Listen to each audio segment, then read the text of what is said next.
మేమెక్కడికి వెళ్ళాము. భారతదేశాన్ని బైబిల్ దేశంగా మారుస్తాం. యేసే లోక రక్షకుడు.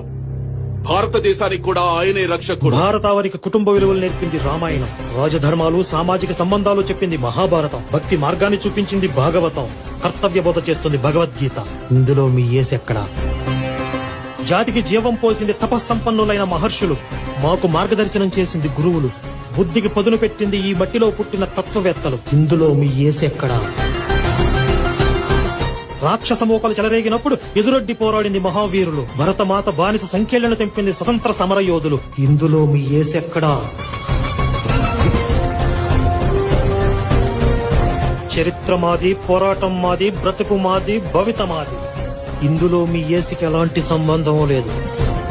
యేసును ఒక మంచి మనిషిగా గౌరవిస్తాం, కానీ దేవుణ్ణి చేసి మా నెత్తి మీద రుద్దాలని చూస్తే మాత్రం ఆ రోజు యూదులు చేసిందే ఇప్పుడు మేము చేయాలి.